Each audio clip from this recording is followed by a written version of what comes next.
to be among you here. So I'm just going to be, this talk may be a little bit advanced to some of you, so I hope you bear with me. And, you know, there's a difference between how we approach kidney disease in an integrative way versus the conventional way.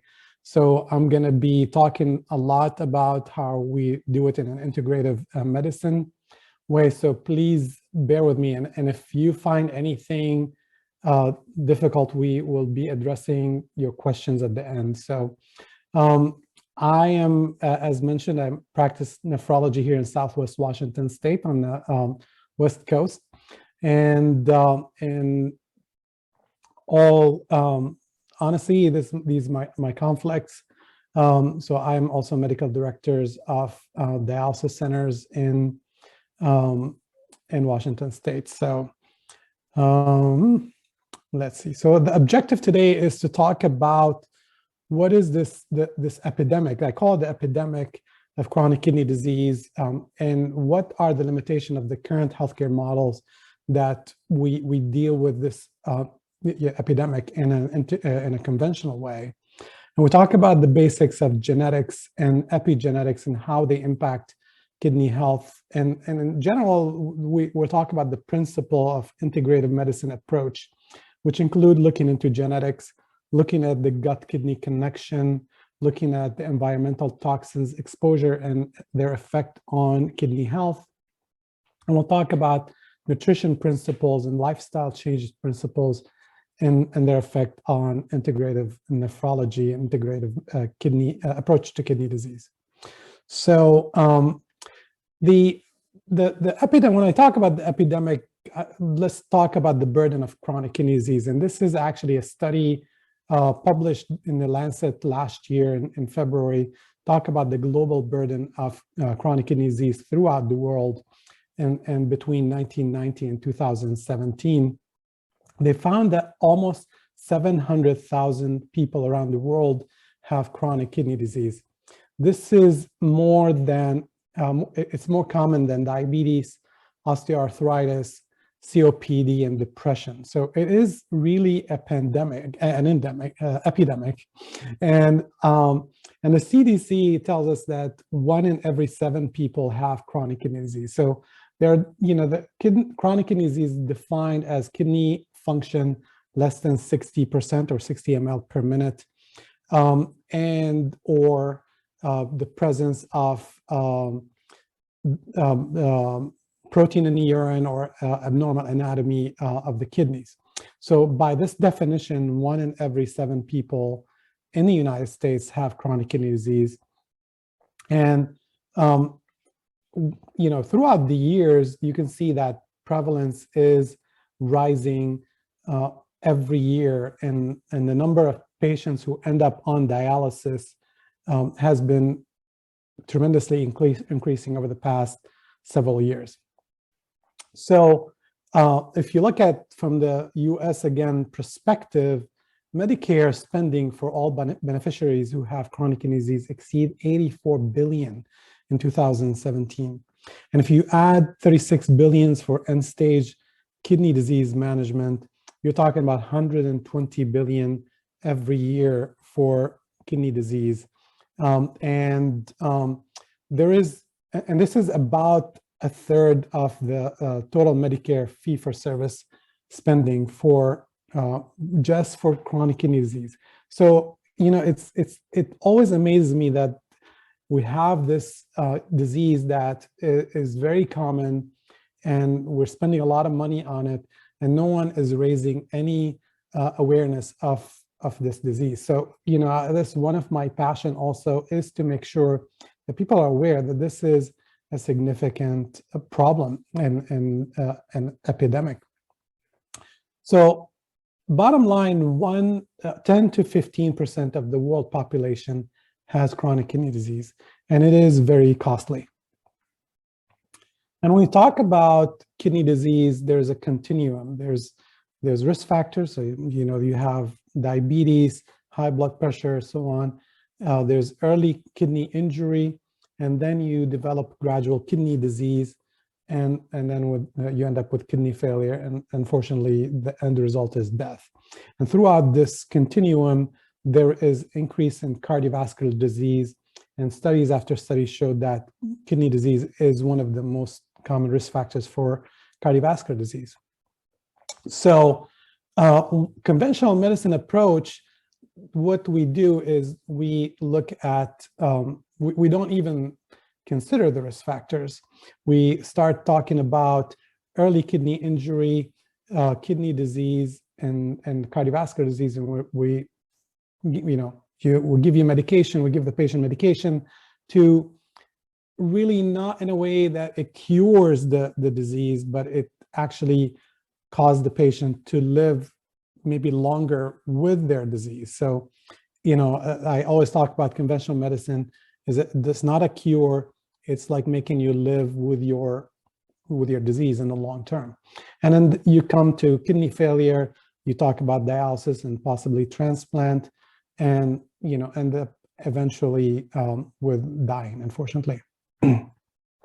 So when we look at the integrative medicine approach, we look at genetics, we look at nutrition, we look at the effect of the environment, we look at the gut-kidney axis or connection, we look at our lifestyle and how it contributes to the development of risk factors and kidney disease. And we also talk, we're not dismissing conventional medicine. So there's a role for medications, and dialysis definitely saves lives. But my passion and effort is to decrease the need for dialysis as much as possible. So let's talk a little bit about genetics. And I, again, I said this might be a little bit deeper than some of you thought, but let me know at the end if you have any questions. We'll kind of explore a little more or less. So we know that we have about 23 pairs of chromosomes that we inherit from our parents, and this chromosomes is made out of a spiral called DNA, and in the DNA there are genes. And actually, interestingly, the grape has more genes than the human. And we share a lot of our genomes with a lot of animals. So like the genome of human is actually about 85% similar to the genome of a cat. And in between humans, the difference is less than 0.1% in the genome between one person to another. So all these differences in colors, in eye color, and skin complexion, and all that is just 0.1% difference. So going back to that DNA spiral, so that is formed from 4 nucleotides. So those 4 nucleotides called adenine, thymine, guanine, and cytosine, and they kind of form like a code. So you have on one side you have A, G, T, C, or and it matches with T, C, A, G. So depending on the how the letters, the nucleotides come after each other, you form a different code for different genes. And when you think about it, any change in those codes in one letter, that can change the way the gene can manifest itself. And when you think about those genes, we think about the cells as a protein factory. So the DNA end up translated into an RNA, and the RNA become protein that help with a lot of biological function in our body. So, and I mentioned those tiny changes in the letter and the code. Any change, say instead of A, it's a G, or so on, that is called single nucleotide polymorphism, and that can affect how the gene can manifest itself. It can be, the gene can become more active, or it become less active, or actually sometimes those changes doesn't affect anything. So when we think about genetics, genetics affect everything in our in our life. So it affects the type of food we like. There's actually a study that looked at bitter taste in the mouth and found that some mutations are associated with more sensitivity to bitter taste. So those people who have these genes end up with not eating a lot of veggies, and they end up with eating less than 200 less serving of veggies every year compared to other people. And of course, they affect digestion and absorption. All these enzymes that help us absorb food are based in genetics. So if there is any problem in the in these enzymes, we may not tolerate certain food, and we may tolerate others. They help us with metabolism, detoxification, a lot of enzymes. Also, our protein based, and they end up becoming affected by our genes. They help, genetics also affect our hormones production, the way that hormones and medications act, the receptors that these hormones are utilizing can be affected by genes, and how our medication the medication we give the patients get metabolized also depends on genes. And there's definitely certain full-blown, what I call full-blown genetic diseases like polycystic kidney disease. So, and now I want to introduce you to a concept called epigenetics. So epigenetics, it really means that the gene can be expressed in a different way. So there are certain medications, certain lifestyles, certain food can affect how a gene can be, can express itself. Maybe it makes it express itself more or less. I apologize about my neighbor dog. So, and here's an example, and we talked about how the DNA is our protein factory. So you have, this is a simplified caricature. You have the DNA, and the ribosome is creating more protein, and the broccoli here, for example, can accelerate the gene production or on a conveyor belt, or slow it down to produce more or less of the protein. So lifestyle changes can affect how our genes express themselves. So a lot of even diseases that are genetic kidney diseases, like polycystic kidney disease, can be manipulated with some lifestyle changes. So, so genetics, and here's the funny thing is, like, when we look back throughout the generations, researchers found that the poor health of the pregnant mother not only affect the development of the kidneys in her children, but affect her grandchildren also, even though that future generation was born to mothers who are well nourished. So if your grandmother lived through a famine, for example, you're more likely to have epigenetic changes that affect your kidney, how your kidney is functioning, whether it's smaller kidneys or different kidney diseases. So genetics and epigenetics plays an important role in the development of kidney disease and the progression of kidney disease. I want to say, there's a saying, it's not my saying, that our genes are not our destiny, but we cannot change our destiny without knowing our genes. So when we know our genes, we can advise or devise lifestyle modifications that can help through epigenetics to modify the expression of our genes.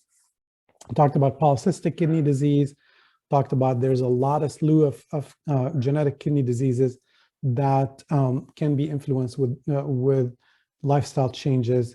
And we tend to test patients in general for a broad panel genetic test that tell us about different kidney diseases that could be related to genetics.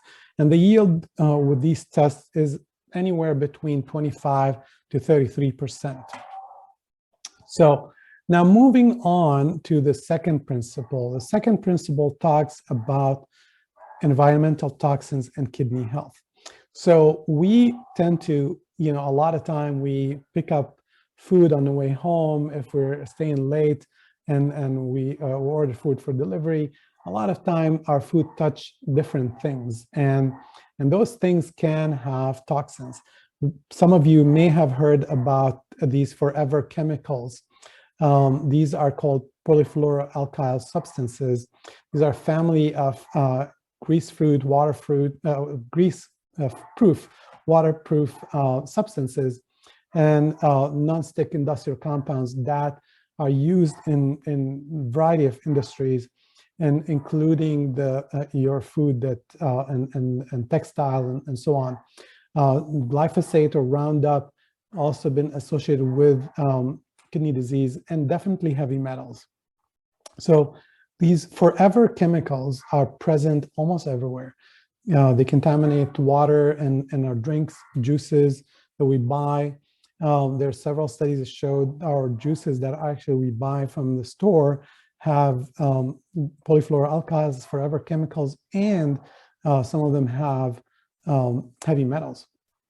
And there's also preservatives can have polyfluoroalkyls, textile and furniture, medical and dental instrument can also be contaminated with polyfluoroalkyls. And here's a study I really advise you to check out Environmental Working Group, ewg.org. They're great. Every year they look into testing of the food that we eat and the water. And they found that these polyfluoroalkyls are present in a lot of city waters. So you can see that in North Carolina, for example, in this county, way beyond the limits for polyfluoroalkyls. So you can find these on ewg.org. So, and again, heavy metals, we talked about arsenic, lead, cadmium can also be associated with kidney disease. I don't want to go into too much details, but testing for this is very important to see if your patients have kidney disease or at risk for kidney disease. When we think about the integrative medicine approach to these environmental toxins, we also think about genetics again. We think about nutrition and we think about synergy. So genetics affect how we talked about how we metabolize our toxins and how we detoxify our toxins. And nutrition also, there's a lot of cofactors that are required for enzymes to help with detoxifying from different toxins. And there are a lot of, some of you, if you follow us on Integrative Kidney Solutions on YouTube, you will see some of those in details if you're interested in more details. So there are a lot of synergy also between different toxins. So sometimes alcohol, for example, can increase the sensitivity to cadmium toxicity. So when I mentioned that, like city, for example, they test the water and say, hey, this thing is below a certain limit, but actually this limit is an average limit. So one person's safe exposure could be another person toxic exposure. So because we are different, our genes are different, our lifestyle is different, our nutrition are different, we eat different things. So it's not a simple way to say your water is clear from all these toxins. So we have to test the person to make sure that they are not at risk for toxins that affect kidney health. So now shifting gear to the third principle, which is the gut and kidney connection. So what's interesting that our gut, a lot of people don't pay attention to what's going on. The gut has a lot of bacteria and organisms called the microbiome. And the surface of the gut is as big as 2 tennis courts. There's trillions of bacteria and organisms in there. And these organisms has more cells than our human cells, and they have bigger DNA. This is the human genome, and this is the human microbiome genome. So the microbiome genome has more genes, way more genes than human genome. And definitely those organisms are not sitting there doing nothing. They're producing substances, they interact with the food. Our food that we eat affect what type of bacteria we end up, or microbiome we have. And what is very interesting is that the gut is actually our largest immune organ in the whole body. So definitely all these microorganisms need to have some good defense. And what is really interesting, if you go deeper into this, that there's an intricate mechanism that the gut has that can help it detect what type of bacteria is present inside the lumen, and whether this bacteria is a friend or foe, and that can trigger an inflammatory response according to that. So when we think about how the gut affect the kidneys, or what we call the gut-kidney axis or the gut-kidney connection, there's two major interactions. One is that the gut can produce what we call uremic toxins. These are the toxins that accumulate with kidney disease, and the gut can trigger autoimmune kidney diseases. So I'm gonna touch on these without going too deep. So we talked about the gut microbiota, and there's good sometimes can be good bacteria or bad bacteria. So there's something called dysbiosis when we have an imbalance between the good bacteria and the bad bacteria in the gut. So you'll have more bad bacteria than good bacteria, and that can trigger inflammation. And these microbiota can produce toxins that accumulate in kidney disease. And like I mentioned, food can affect how we, what type of bacterial microbiota we have.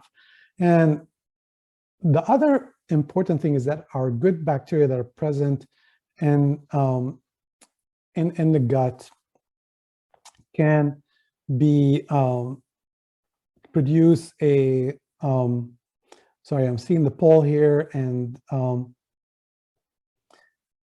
popping on my screen. So anyway, the good bacteria in our gut produce short chain fatty acid that help feed our gut and keep it healthy. The lining of the gut require those short chain fatty acids to stay healthy. So if you have dysbiotic bacteria or bad bacterial growth, you end up decreasing the amount of these short chain fatty acids that can feed your bacteria, and that will end up causing what we call leaky gut or intestinal permeability, and that can trigger more diseases. So if you eat high protein, animal protein food, you tend to have different bacteria than if you eat a lot of fiber. So fiber is good, animal protein, too much animal protein is not good. And then in kidney disease particularly, there is this situation where you have the dysbiosis leading to decreased short chain fatty acid production. So that will damage the lining of the gut, causing leaky gut or intestinal permeability. So you increase the uremic toxins that we talked about, and these by themselves can cause more dysbiosis. So you end up in this vicious cycle that cause more damage in the gut and more damage in the kidney, and so on.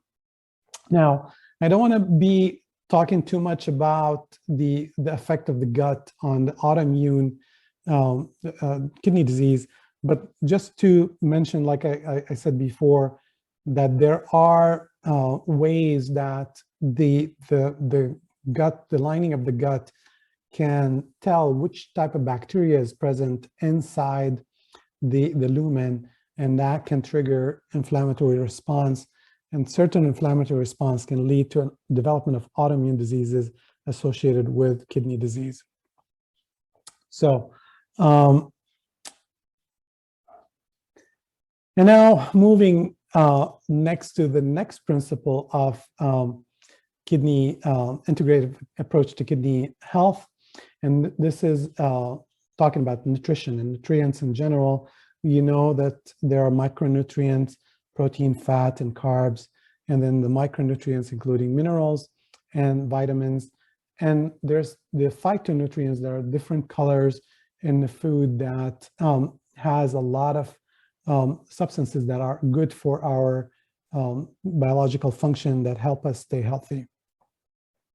And when we think about nutrition and kidney health, we think about every nutrient has a good form and a less good form. I don't want to call it bad form, but certainly less good form. So when you talk about good forms, there's good carb and there's less good carbs. There's good fat and there's less good fat. So there's this tendency to say, oh, every fat is bad and low-fat diets are good and fat-free, so on. But there is good fat and there is good protein and there is good carbs, and there's less good fat, less good protein, less good carbs. And then the way we prepare the food also is important. And nutrients don't work in silos. So let me talk about these briefly. So, there's this thing called advanced glycation and products. So when you have a chicken, for example, you cook it too much, it burns, you form those advanced glycation and product, and become like a sticky bun that's been described before. And that, when you ingest those things, that can cause inflammation in our body, and they've been linked to development of cancers and all kind of health issues, including kidney disease. And also the way you cook the food can also deprive them from some of the contents. So steaming some of the vegetables can also deprive them from some of their phytochemical contents. So you want to eat those veggies and those phytonutrients as close to their natural way as possible, and to maintain their nutritional values. And then nutrients don't work in silos. So, a lot of conventional research, when they look at vitamin D, for example, they look at vitamin D by itself. So we selected vitamin D to see if it caused this or that. But actually, vitamin D, a lot of vitamin D function require other factors. Vitamin K is one example, magnesium, and so on. So when you look at, want to study a certain nutrient, you want to look at the whole picture. And that's how integrative medicine is different than conventional medicine. And we talked about how nutrients can be cofactors to different enzymes. And these are enzymes, an example here, the detoxification enzymes. So in the liver, when we consider any toxins or any medication, for example, they go through phase 1 and phase 2 enzymes to become soluble, so that our body can get rid of their metabolites. So different nutrients are needed for each enzyme system in phase 1 and phase 2. And if you're malnourished, you're not going to be able to detoxify well. You're not going to be able to metabolize the food well, and also the medications. So in the past, when they looked at nutrition, they thought it's one size fits all. So if you have kidney disease, you go on a renal diet. If you have heart disease, you go on a heart healthy diet. If you're diabetic, you go on a diabetic diet. But nutrition is not and diet is not one size fits all. So it has to be unique and tailored lifestyle, tailored to the individual based on their nutritional needs and genetics and environmental exposure.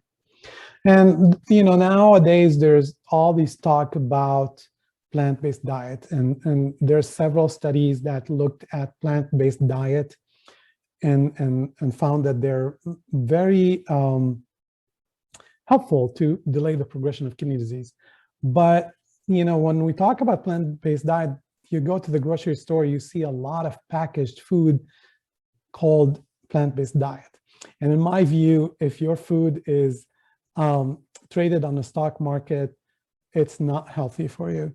So plant-based diet, when we talk about it, we talk about whole food plant-based diet. So we talk about, you know, basic food. You want to eat your veggies as close to their natural state as possible. So not processed. Almost everything processed is really not good because it's deprived from its nutritional values and had a lot of preservatives that may not be healthy. And finally, there is lifestyle changes. So we know that relationship affect how we behave, the stress that we deal with. There is a lot of studies that looked at relationship and love and how they help produce oxytocin and serotonin, and they help us live healthier. Breathing techniques and yoga can also help with decreasing the stress level. Meditation, exercise, and sleep. Sleep is one of the major important thing in kidney health and in health in general. And if you're not sleeping well enough, you know that you're at risk for car accidents, and you're at risk for diabetes and high blood pressure and so on. So take an example here, yoga and meditation. Breathing techniques found to decrease blood pressure by about 11/6 mmHg. And you know, if you think about any drug that decrease that blood pressure by this amount, this will be a blockbuster blood pressure medication. There's some smaller study that even found that it decreased blood urea and serum creatinine levels, so they help with kidney health. They also regulate glycemic control and improve our physical and psychological well-being. So we talked about all these principles. We talked about checking the genes, checking the environmental exposure, checking the nutritional assessment of the person, and developing a unique lifestyle for that person. But if you give a prescription to someone to change their lifestyle, they're not going to be able to do it on their own. So it is very important when we talk about integrative medicine approach and integrative nephrology that the patient need a health coach to guide them through these unique lifestyle changes that are tailored to them. And studies after studies show that health coaching help people set goals, take action, and improve their health and lifestyle. And they found that they improve blood pressure control, glycemic and lipid control, even among low-income and hypertensive, diabetic, and hyperlipidemic patients. Health coaching is recommended intervention in England, actually. In NHS England recommend health coaching and their TP-CKD program. So integrative medicine approach to kidney disease utilize genetic assessment and testing, toxin exposure questionnaire and testing, comprehensive nutritional evaluation and testing, comprehensive gut microbiome assessment, and mental and emotional assessment to develop, as I mentioned, a unique tailored lifestyle modification plan for that person that guide them through it with coaching to get better outcome. So I hope you liked this presentation. I didn't take the whole hour, actually just about 35 minutes. You can reach out to us, follow, if you want more details. We're present on Facebook, on Instagram, and on YouTube. And if you have any questions for me personally, this is my email. You can send me email about your questions. But we have time to open up for questions from you here in the audience. So I'll let the moderator take it from here. Thank you so much for this presentation, Dr. Isreb. You said that you weren't sure if it would be good for us, and people were saying that your level of explanation was amazing. So thank you so much for giving this presentation to us. we can go ahead and start taking some questions. A lot of people are wondering about protein overload and if that's a thing, and if you could kind of touch on that. Yeah, so there are studies after study that showed that protein, animal protein intake especially, is associated with increased burden on the kidneys. It increased the blood flow to the kidneys and cause faster progression of kidney disease. So this is why, there is a shift to decrease animal protein intake, particularly in kidney disease patients, especially early and all throughout the continuum of kidney disease, actually. And the tendency to go into plant-based diet. But I caution that when I talk about plant-based diet, I'm not saying that it's necessarily a vegetarian diet or vegan diet. A plant-based diet is a diet that the majority of your intake is coming from plant-based sources. So people can still have a little bit amount of meat, chicken or what have you. But we're talking about the serving size. The serving size of meat, instead of a big 6-ounce, like 8-ounce steak, is actually 3 ounce. So, but we're talking about taking 10 servings of veggies and fruit a day as compared to 3 servings of animal protein. So that really, in a nutshell, there is a small book I wrote about plant-based diet and kidney disease available for you guys, and I can, yeah, I don't want to promote myself, but yeah. No, that's great. Thank you. We've been putting your socials in the chat, so people can definitely go and check it out there. For sure. And we can type that title into the chat later as well.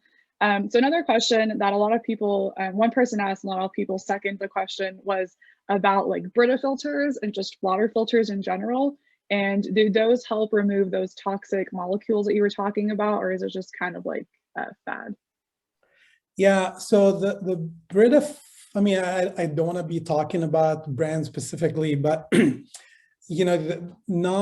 those filters that are commonly available out there are not the best filters. I mean, you're talking about, there's few companies that have good filters. One of them is called Clearly Filtered, and it has like pictures that you can, buy the filters for and so on, similar to Brita. But we tend, if you really want to go into the details for that, you want to install like an RO system in your house, reverse osmosis to remove all these toxins from the water, because not only you're drinking it, if it's touching your skin, you're absorbing some of that too. And like the FASN, the forever chemicals, your government is not testing for these in your water test every year. So a lot of those glyphosate, Roundup, you might have them in your water system, in your drinking water, because the government is not testing for it. And what you also want to think of is that they're irrigation water. So irrigation water end up going into the food that we eat.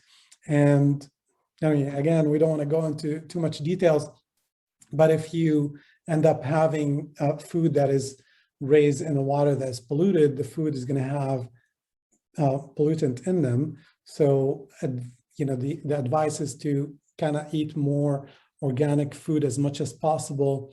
And again, I want to advise you again to go to that ewg.org, because they have list of what we call dirty dozen food that are high in toxins and food that are less likely to be laden with toxins.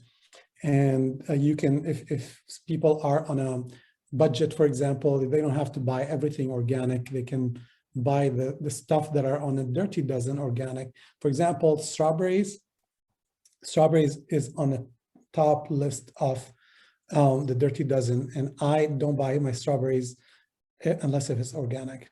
So Water, Clearly Filter is one of them. I don't have any relationship with them. I have a blog that I wrote the name of other filtration system. It's the arsenic and kidney health. If you want to go on our website, www.inkidney.com, and look at the arsenic blog, it has a list of some other systems. Great, thank you so much for sharing that, giving us some insight. A lot of people are very interested in learning more about that. There were a ton of questions just asking if you are aware of if there are a lot of opportunities for DO physicians to enter nephrology. A position in what exactly? In nephrology, have us go into that specialty, because we don't hear a lot about DOs going into very specific specialties. Oh yeah, DO specifically, and yeah, I mean, actually, nephrology is not that popular because of lifestyle. So if you want to talk a little bit about that, so I'll just mention the conventional way. So you want to the fellowship for nephrology now is a 2 years after internal medicine. And so you do residency for 3 years and then 2 years of fellowship in nephrology. The nephrology, practicing nephrology require you're going to be on call. So taking care of dialysis patient and transplant patient, and you might be called in the middle of the night for a person needing urgent dialysis and so on. Some people don't like this lifestyle. Some people like it. After 20 years of me practicing in this model, I tell you, it can become burdensome. But there are good things. I mean, if you think about it in a income way, it's nephrology is in a way can be lucrative. So there is people who like their different lifestyle. They like to be just working 8 to 5 and not have to worry after hours. It may not be attractive, but if you like to take care of your patient and do, take care of dialysis patient after hours and so on, and be on call, have weekend calls and so on, then it could be, it could be good. I think DOs are always welcome. There's a lot of opening for fellowship right now, just because people they find nephrology more complicated than usual. Great, thank you for answering that. We had an interesting question earlier asking if fecal transplants can help with kidney disease given the gut connection. So, ultimately the best, if we end up getting into the end-stage kidney disease, and correct me if I am wrong about the question here, but you're talking about kidney transplant effect on health, right? On kidney health? The question, they said fecal transplants given with kidney disease, so I'm not really sure if they can answer that. Just to clarify the questions, I'm just going to talk about transplant in the meantime. So when we get to end-stage kidney disease, we talked about that continuum of kidney disease from risk factors to, unfortunately, death. When you get to end-stage kidney disease, when people need dialysis, transplant has the best outcome of survival-wise. And so we want to make sure, try to make sure that our patient is a good candidate to be transplanted. Now, whether the question is about the donor, risk for kidney disease, there are some data that shows that there's a possibility that a donor can have higher risk for developing kidney disease down the road. However, that is also based in genetics. So, down the road, we might know more and more about who is at higher risk of developing kidney disease after giving or donating kidney, and who's not at high risk. So I tried to answer as much as possible. If you have a clarification, let me know. Yes, thank you for that explanation. There are some people also wondering about the kidney transplant specifically, so I answered their question. There were a ton of people wondering specifically about integrative medicine approach. Is that something that you have to receive specific training for, or is that just kind of how you practice your specialty? Yeah, so there are lots of programs that can help with integrative. There's a fellowship for integrative medicine, and so you go through whatever your conventional medicine you're going to do. You can do family medicine, internal medicine, or what have you. They're general. So there are a lot of those are general integrative medicine fellowship. There's one in Arizona that's very famous. There's also functional medicine. Functional medicine, in a way, is an integrative medicine. This is why I got my training by the Institute of Functional Medicine, IFM.org. You can also, you can do the training anytime, and you can do it along your other, residency or fellowship. So it's kind of scattered all throughout the year. Many of those are online programs, so you can do them as you're doing something else. But it is a separate training because, not a lot of conventional residency programs or medical schools talk about integrative medicine or functional medicine. Great, thank you for answering that question for us. There is a lot of people wondering about that. And then kind of going off of that, there was a specific question asking if integrative physicians, if they prescribe medication or what that looks like. Do you prescribe it less, or is that not it? Yeah, so the integrative medicine is a holistic. So what you saw from the principles that one of the things is medications. There are scenarios where medications are needed, but we need to know how the best to prescribe medication. I am of a policy is like I am not interested in prescribing medications for the patient to do whatever they want and eat whatever they want, and then give them medication to do that. So if you're diabetic and you're going to eat all the carbs in the world, and I'm going to keep jacking up medications, you're still causing a lot of damage to yourself by doing that. So I prefer to do all these lifestyle modifications early on first and coach the patient through them. But a lot of them, they require some medication along the way. And that's not a bad thing. But some medication can affect nutrition, so we need to pay attention to that and so on. So yes, medication has a role. Great, thank you for clarifying that. A lot of people wanted to know. We actually had a few questions earlier on asking about if you work with other specialties such as gastroenterology, urology, and work together sometimes with patients to kind of have a comprehensive approach.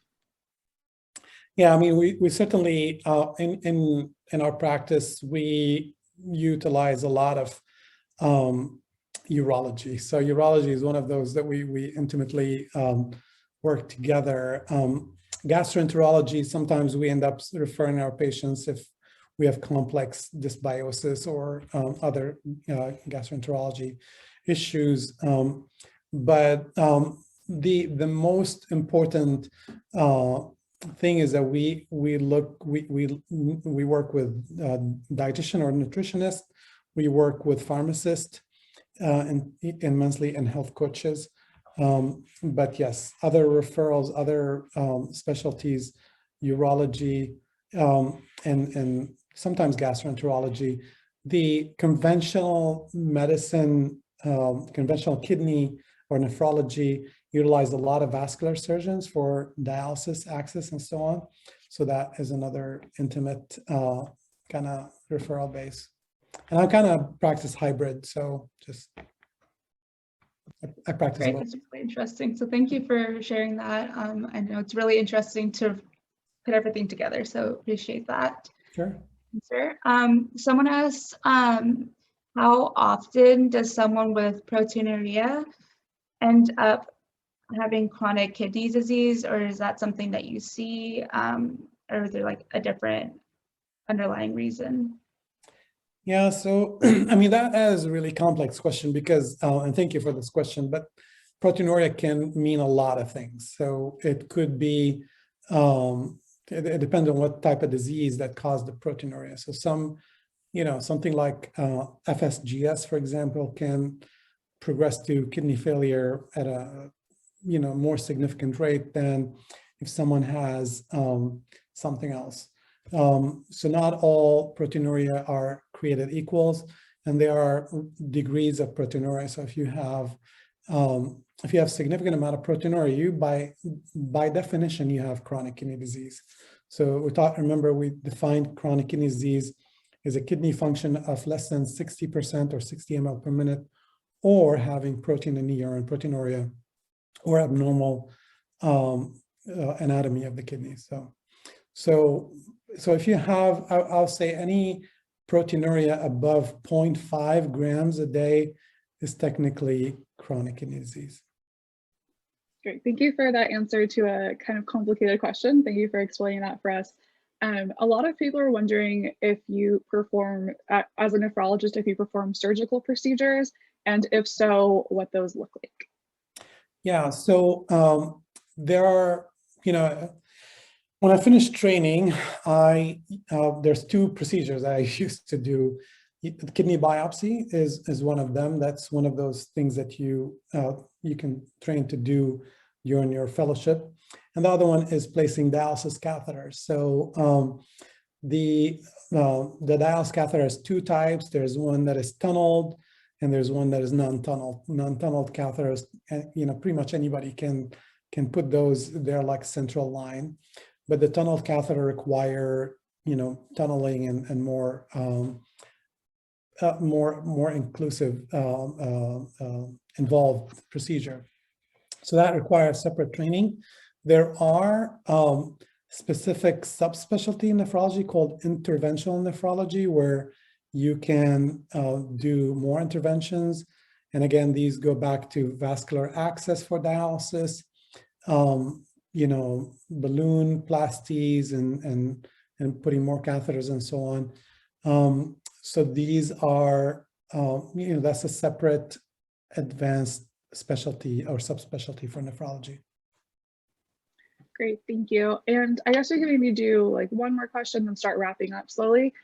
So the last question we can get to was, what other secondary diseases can be caused by chronic kidney disease outside of the kidney? So kind of like a whole system question.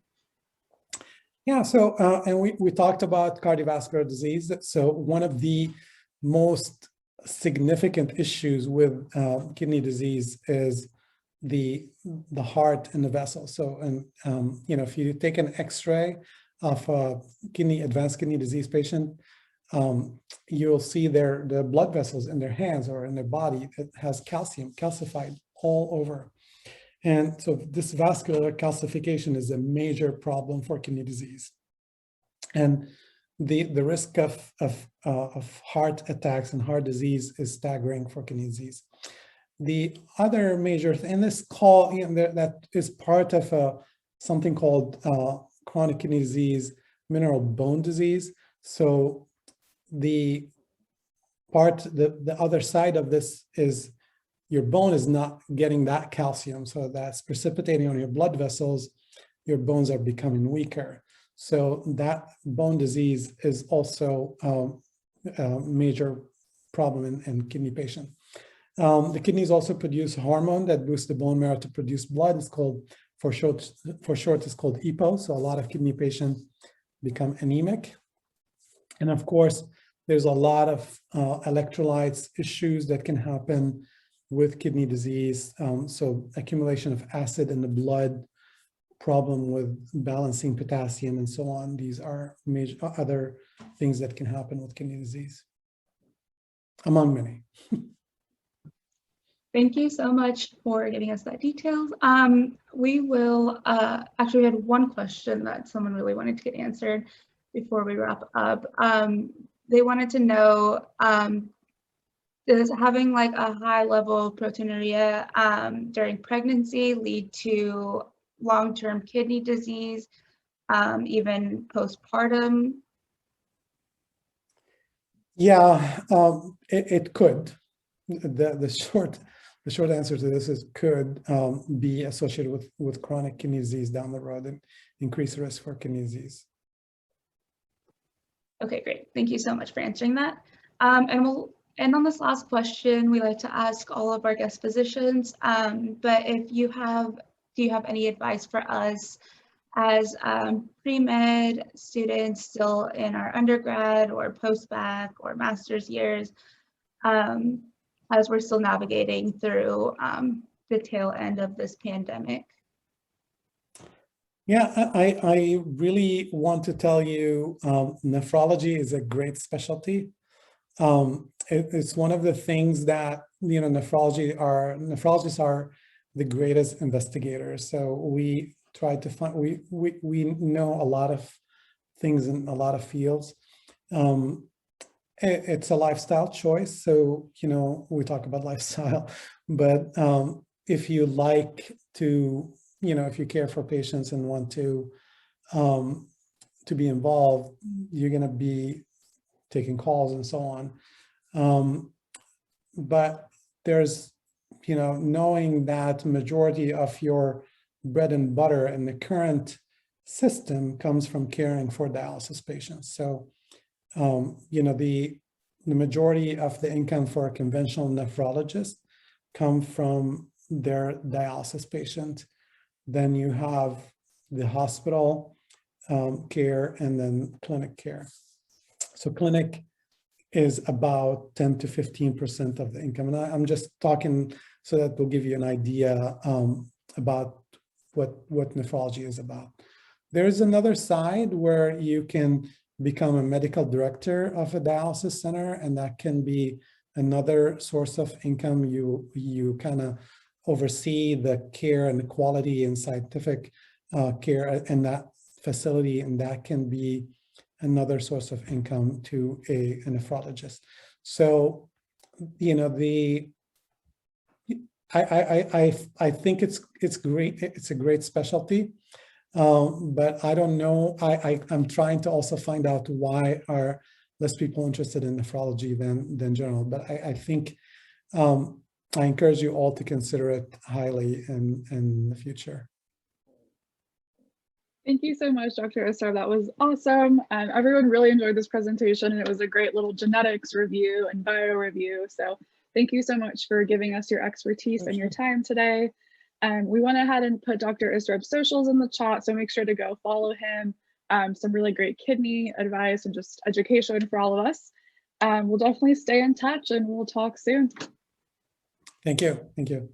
Have a great rest of your day. You too.